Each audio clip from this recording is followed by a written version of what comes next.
Well, thanks for joining Sermon Sessions. We are in this sermon series where we're looking at what's our first response in a lot of different scenarios, like when you're wronged, when you're overwhelmed. What are some other scenarios we're looking at? When you're hungry, exhausted. I don't know. I mean, there's a lot. Yeah, there's a lot of different kind of first response? responses that we have. And so today we're looking at what does it look like for us to respond differently when we've been wronged, right? So we have this example of in our first response, oftentimes is a window into our soul. And so that feels pretty deep. Is that a truism? How do you experience that? Is that an accurate thing to say that? But before we jump in, should I introduce everybody? Or does everyone know everyone here? What do you think? You introduce all of us. That'd be great. Oh my gosh, this is so nervy for me. I'm your wife. We've been married Morgan, Pastor Drew 16 Sams, years. Yeah. Erika Faye Gottfredson. It's phonetical. Is it German? Gottfredson. It's Danish. It means God's friend, but it got changed. Oh my gosh. And I know, and they Can't have a better name. I love that. It's true. So here I am. Should be a sermon series. Here I am, God's friend. God's friend. I don't know about you. But What's your status with him? Because mine's again. Friend. We'll never butcher that again. Great. I appreciate you. Actually, Awesome. I just butchered Got it it. a second It's time. okay. So I apologize. Just all So good. we're in this sermon series. What's your first response when you're embarrassed? What's your first response good. when you've been wronged? And so there's a lot of different experiences where we've been wronged. We know what that feeling is like. You know kind of how your body reacts and what's your first initial reaction to that. And yet I said something along the lines of, that is a window into your soul, or to use a different metaphor, if you're driving your car and you see a light pop up on the dashboard of your car, that's not the issue, right? There's something else going on underneath the hood. And so oftentimes when we have these experiences, our first response kind of shows us what's really going on inside. It's the indicator of something deeper under the hood that needs some love or attention. And oftentimes we just, I don't do this, but metaphorically, we just put a piece of black tape over the light, and fixed it, done, as opposed to really addressing what's or really ignore going it on. as it's flashing and just becomes part of the scene. You're just yeah, that's there, and I've just accepted it, and it's no problem to me. Yeah. So we're looking at, what's our first response. And so as you heard that, maybe some people heard the sermon, some people didn't. So if you want to go online, you can go and check it out on our YouTube channel. But those of us that did hear that sermon, that's kind of what we're doing, is we're recapping the sermon every single week and looking to apply it in our weekly lives, not just leaving it on Sundays, but bringing it with us. And so as you reflect on that sermon, what kind of has popped out for you? What are some of your questions? What are some things that you've been thinking about reflecting on? Yeah, it was interesting because even as you were saying that, for some reason, this mentoring phrase popped into my mind that I'm often kind of wrestling through, which is sometimes we give offense and sometimes people take offense. And Jesus, he never gave offense, but people took offense. So then I'll frame it here of as you were saying that, there's so many times where I know that I've been wronged. I kind of was processing as you were saying that. Some of my first response lately has been, am I being wronged in this moment? Or am I being overly sensitive? Yeah. Am I taking offense at something that someone they're not intentionally wronging me. You're assuming their motives. Right? Yeah. Totally. So that's been a recent thing for me, of trying to discern that. And that's impossible to know what their motives are, but that's been an added layer of are they wronging me or do I feel wronged? Or do I just need a nap? Or do I just need a nap? Am I being overly sensitive? Yeah, what I'm saying? yeah. Of another Yeah. situation where I'm actually reacting to that situation, but this is making me feel like I'm back in it. Yeah. There's a hook Yeah, there that's that good. You get hooked and you kind of get reeled into something else. Exactly. Yeah, but the fact that you're even thinking, the fact that we're even pausing to even think is a big step in the right direction. Absolutely. To even consider, what's going on here? Is that really, I can't say that I'm always doing that. Honestly, I'm not always oh, I have some feelings. I wonder what those feelings are. No, it's I have feelings and I'm going to respond. I'm going to react, and we end up playing into this really painful spiral that we go into. And I know it's vulnerable to say, what is your first response when you've been wronged? But there's something about being wronged where it's a bit different than overwhelmed, in that overwhelmed doesn't necessarily have to be person-centric. It can be an object. Situational. Totally. But usually when you're wronged, there's another individual Yeah, involved, it's a relational right? thing, So, yeah. And there's a justice issue usually that goes along with it. So it can be very triggering Absolutely. in those ways. And so, yeah, those are some of the things that I've been thinking about is like, what is it that what's my natural inclination? And What is your then- natural inclination when well, you're wronged? I mean, that's why I said We're I all can't- going to say it. So just get ready. Here we go. Here we go. Mm-hmm. I think that I can get flooded. I can get when I get wronged, overwhelm happens. So that can also happen. Those are interconnected. Yeah. In that flooding, I can shut down, and sometimes in that I can I just react. I said in the sermon, I say too much. I speak too quickly. Those kinds of things. Yeah. When this question comes to mind, I have to think like what category of wrong, right? Because some things are wrong, like somebody cut you off in line at Disneyland, which you talked about, which definitely happened to us. And I was like, hey. But then I think of, I have siblings and we've had arguments over the years and sometimes it's good and sometimes it's hard. But I have 2 older sisters, younger sister here, so it's okay. But if my sister wrongs me, if one of my sisters wrong me, like that triggers something much deeper than if somebody else does, right? I might be more willing to see if there's another angle. Am I being overly sensitive? Like, let me hear what they're coming from. Am I the victim really? But with my sister and Amy, if you're listening, I love you. But it's definitely like, hey, like super defensive. And I want to be more reactive to that because of like all of the years of being the little sister, Totally. Yeah, just gonna have a drink of my water. That reminds me, if the more a person is a stranger to me, Right. the more bold in my response. And so, like, I'll give an example. If I get cut off on the 101, like, my response is, oh, I'm calling the cops on you. Okay. Shouldn't drive ever again, And, like, Yeah. I mean, I've had people blow past me on the freeway, and it's got nothing to do with me, but I have, like, such a sense of, like, justice in that moment. Yeah. Then I'll call it. And Erica, my wife, will be in the car Yeah. and she'll be like, what are you doing? I'm Yeah. like, they need to get pulled over. It's like, They're not personally wronging me, but I Yeah. feel like wronged. Yeah. Yeah. But then the closer that it gets to me, the more I know someone personally, the opposite. Wow. The closer they are, the more I shut down. Everything you said, I relate to. I get flooded. I don't know what to say. I shut down. I withdraw. I get overwhelmed. But if they're not relationally yeah, connected to it's me, on. Sure. yeah. Right? Isn't that weird? Yeah, It's interesting. sometimes vulnerable, you know. You don't Yeah. like you can get all your flood of anger can come out and it won't affect the relationship moving forward.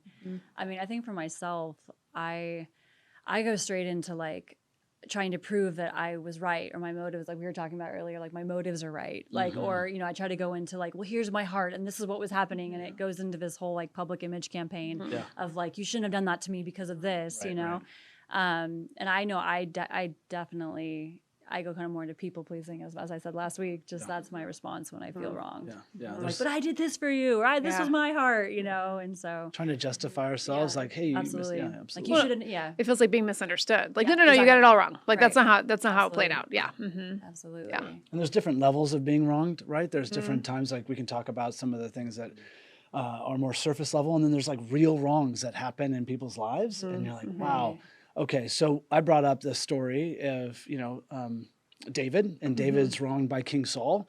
And that's like a real wrong. I mean, the guy got a dagger thrown at his head, and that was like the first of it, right? So you have this scenario where this guy's literally being hunted for his life. Attempted murder. Yeah, Right? that's Multiple crazy. times. Yeah, not more than once. That's Yeah. what's kind of gets me. It's not just one time. It was like a lot of times. But there's a lot of people that even are listening today that are like, man, I've been wronged in some real ways multiple times.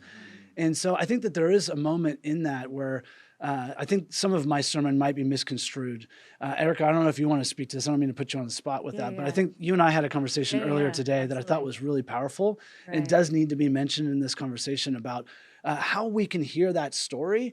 And with, like you said, our background informs kind of what we hear. And so as you heard it, you were like, oh, what's he going to say here? What's he talking about? And Absolutely. if you're open Well, to yeah, I telling mean, more. in terms of like the definition of first response to your sermon, Yeah. like when you brought out the like, don't touch the Lord's anointed, like I immediately was like, oh, I don't want to hear it. Like, I don't want to hear it because that verse I've seen it weaponized in ministry.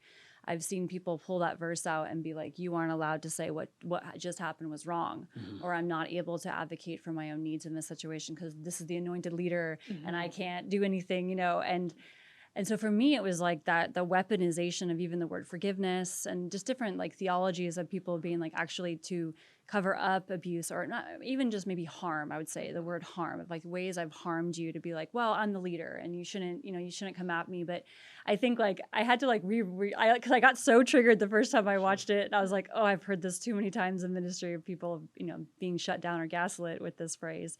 But then I like returned to it. I was like, I'm gonna like take a moment, take a breath, and like, what is he actually saying? And you weren't saying those things. And I really appreciated kind of going back to the honesty David had. Like, he wasn't saying what Saul did was right. He wasn't like being like, it's okay, man. Like, just keep trying to kill me. Like, I'm here. No, he for avoided it. getting murdered. He was like, I got to move out of the way. Yeah, like, I'm he's trying like, not I'll to get just murdered. dodge, like he was actually like, this is wrong. Yeah. And like, you need to stop. And look, I could have killed you, but I didn't, because I respect you, and he wasn't like, and in that he had a voice, maybe, is what I love. And so you were definitely saying that, but I just realized how even my own first response was like, gosh, like, I feel like people, I hope they hear this, that like, we need to have the honesty and be able to speak up and like, hey, this is harming me, or hey, this is affecting me. Right. And still, and not be like, you're trying to like take down the leader. It's like, no, actually, like, I'm just like communicating what I need,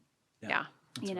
But I think also, like, when we think about that whole process that David was in, I love the book 3 Kings. I don't know if you guys have read it. It's one of my favorite books. And it was actually a psychologist who, after 20, 30 years of listening in his therapy office to people hearing, stories of betrayal from leaders or parents, or, our parents were our first spiritual leaders, just all the different ways in which we've been harmed or received harm, or we've perceived harm.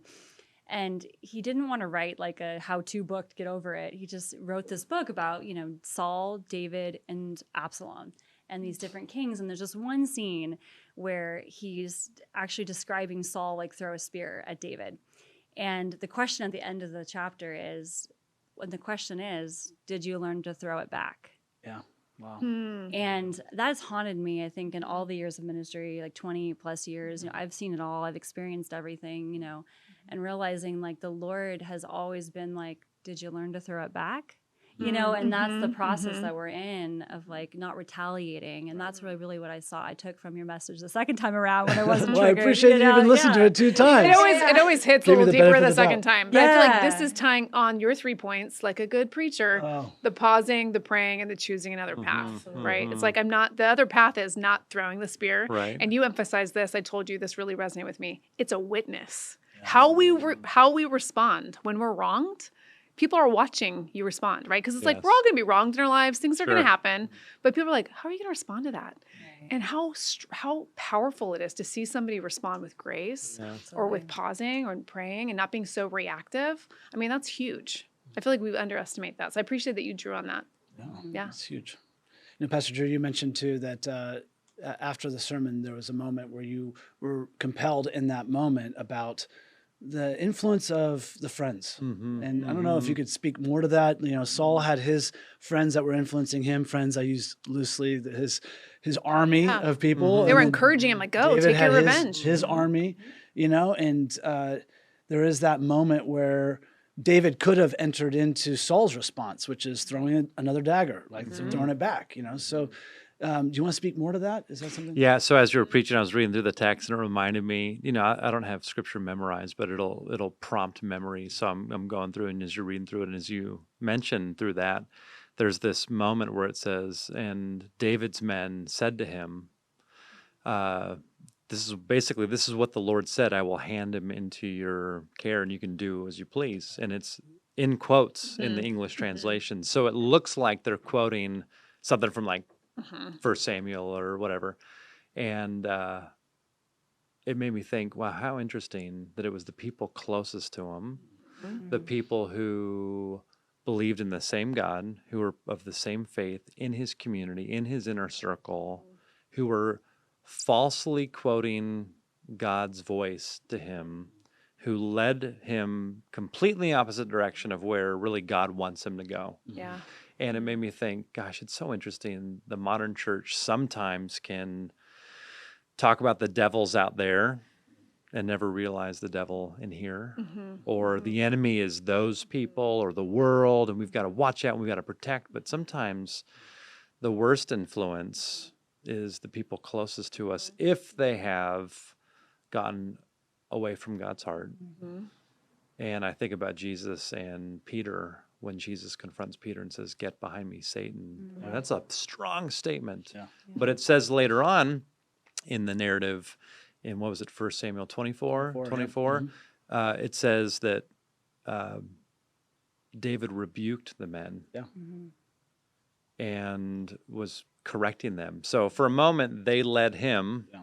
and then he realized that's not the direction. But it just made me realize, like, even sometimes within the church, in the group think, we can go down the completely wrong direction, and we need to test everything against God's actual word, not what we think it says or what we want it to say. You know, when it sounds right? So Right. like the friends, they're friends. They probably really loved him too, Yes. and we're like, Totally. go take what's yours. Like you Totally. deserve revenge. Like Yes. that doesn't seem bad on the surface. It's not like like he's done so much wrong to you. Like come on, like God wants this for you.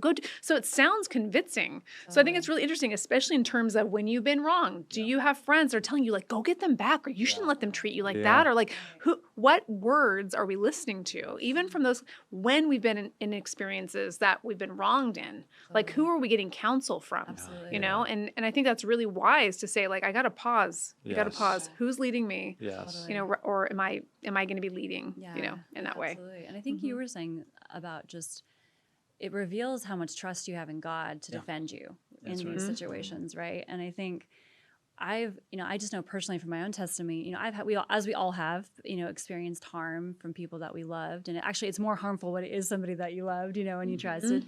But I mean, I've had people who I, confronted or needed to share my experience of them, and they didn't receive it at the time. Sure. And then 5-6 years later, getting a phone call, and then the Lord had been doing something in them, and they were finally like, "Hey, I'm so sorry. Like, I didn't hear you then," or, And so it's like I've had that happen like multiple times, like, and I've gotten to the point where like I feel like the Lord's been like, I've been building your faith in this, that like even when you've been harmed, even when like it isn't just, or there is something that needs to be accounted for, and you don't feel heard when you do advocate for yourself, like I'm not done yet, and this person still loves Jesus. This person's, this person still knows God, like, and that's where we have to have permanence, right? That things can be both and at the same time. Like this person can harm me and still love Jesus, or this person can harm me and still be a good person, But I need to have boundaries. I need to figure out what it looks like moving forward. But I think that trust of allowing the Lord to work in our hearts. And I've had to call people years later and go, "Hey, I'm so sorry.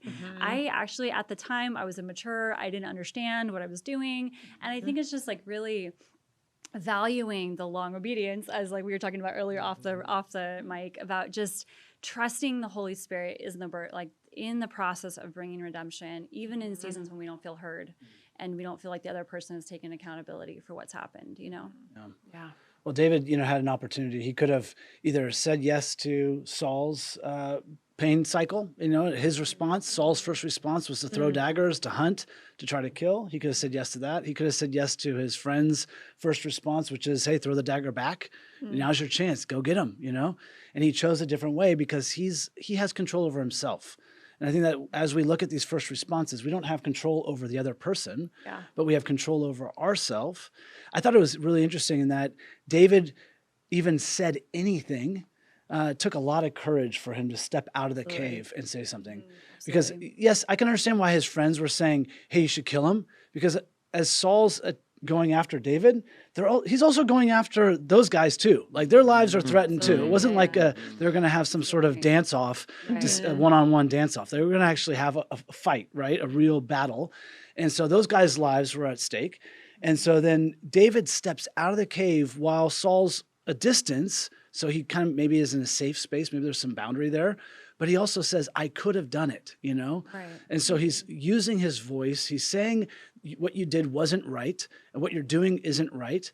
I could have chosen a different way and continued this whole pain cycle, but I chose what I have control over.